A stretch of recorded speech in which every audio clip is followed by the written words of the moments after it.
కొన్ని రాజకీయ పార్టీలు పరిగెట్టుకొని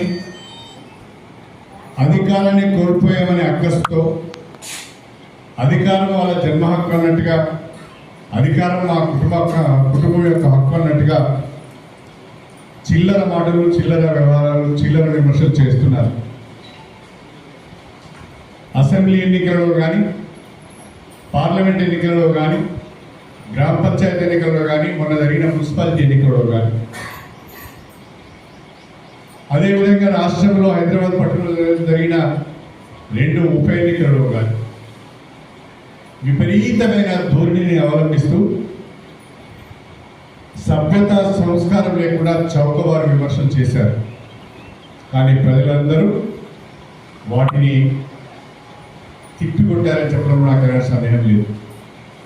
కాస్తంతరైన అవగాహన ఉంటే, కాస్తంతరైన రాజకీయ పరిపక్వత ఉంటే, కాస్తంతరైన సిగ్గు అనేది ఉంటే, ఈ ఫలితాలను చూసిన తర్వాత ప్రతిపక్షాలు చేసిన విమర్శలను ఒక్కసారి ఆ విమర్శల పైన మీరు ఆత్మవిమర్శ చేసుకోవాలి.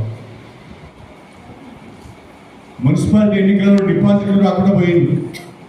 116 మున్సిపాలిటీలో 100 మున్సిపాలిటీలు కాంగ్రెస్ పార్టీకి వచ్చాయంటే మీ పరిస్థితి ఏందో అర్థం చేసుకోండి. 10 ఏళ్ళు అధికారంలో ఉన్న మీ పార్టీ యొక్క పరిస్థితి ఏందో ఒకసారి అర్థం చేసుకోండి. కల్వకుంట్ల కుటుంబం చేసిన అవినీతి అక్రమాలతో విసిగి వేసారిపోయిన ప్రజలు బీఆర్ఎస్ ఓటు వేయడానికి ఇష్టపడడం లేదు, అది స్పష్టంగా కనిపిస్తుంది. ఆయన కేసీఆర్ జాతిపిత అంటాడు. ఎవరికి జాతిపిత? భారతదేశానికి జాతిపిత ఒకరే, ఆయన మహాత్మా గాంధీ గారు. ఆ జాతిపితను అవమానపరిచే విధంగా వీడు కూడా కొత్తగా జాతిపిత అని పేరు పెట్టుకుని వస్తే మీకు మీరే అనుకుంటే ప్రజలు దాన్ని అంగీకరించాలి కదా. జాతిపిత ఆడబడుతున్నాడు, మరి జాతిపిత ఎక్కడుంటాడు? జాతిపిత ప్రజల్లోకి ఎందుకు రావడం లేదు? ప్రజా సమస్యల పైన ప్రభుత్వాన్ని అసెంబ్లీలో ఎందుకు నిలదీయడం లేదు? చెప్పుకోవడానికైనా సిగ్గుండాలి కాస్తంత.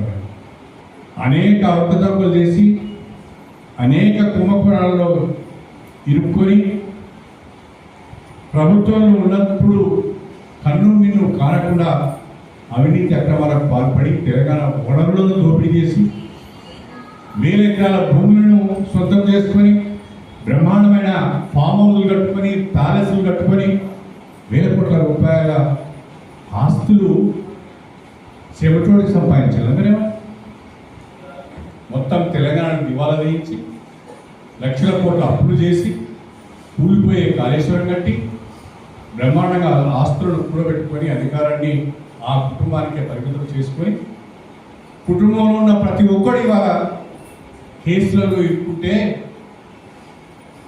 మీరు చేసిన అవినీతి అక్రమాల పైన ప్రభుత్వ పరంగా చట్టపరంగా చర్యలు తీసుకుంటుంటే తెలంగాణను అవమానిస్తున్నారు, తెలంగాణను అవమానిస్తున్నారు, తెలంగాణ ఉద్యమకారులను అవమానిస్తున్నారు, తెలంగాణకు పోరాడించిన కేసీఆర్ను అవమానిస్తున్నారు అని మాట్లాడుతున్నారు. ఏ తెలంగాణని అయ్యే చోట, తెలంగాణని అయ్యే జాగిరి అందరిది కాదా? తెలంగాణ ఉద్యమంలో ప్రతి ఒక్కరు పాల్గొన్నారు. సకల జనుల సమ్మె ద్వారా, ప్రజల పోరాటాల ద్వారా, అమరుల త్యాగాల ఫలితంగా తెలంగాణ వచ్చింది. మీ అయ్యజాగిరి కాదు, తెలంగాణ అందరూ. మీ మీద కేసు పెడితే తెలంగాణ వాళ్ళపైన కేసు పెడుతున్నారు అంటే మిగతా వాడు తెలంగాణ వాడు కదా, పాలించేవాడు తెలంగాణ వాడు కదా. ఇంకెన్ని రోజులు తెలంగాణ సెంటిమెంట్ను వాడుకుని రాజకీయాలు చేద్దామనుకుంటున్నారు? ఇప్పటికైనా ఈ చౌకబారు వ్యవహారాలను మానుకోవాలి. మీ అహంకారం, మీ అహంభావం, అధికారం కోల్పోయిన తర్వాత కూడా మీ ప్రవర్తనలో, మీ మాటలో మార్పు రావడం లేదు కాబట్టి ప్రజలు మీకు ఓటు వేయడం లేదు, ప్రజలు మీకు అవకాశం కల్పించడం లేదు. దీన్ని గమనించండి అని చెప్పి నేను ప్రతిపక్షాలను విజ్ఞప్తి చేస్తున్నాను. భారతీయ జనతా పార్టీ, బీఆర్ఎస్ రెండు కూడా తెలంగాణ అభివృద్ధిని, తెలంగాణ ప్రజల సంక్షేమాన్ని అడ్డుకుంటున్నాయి.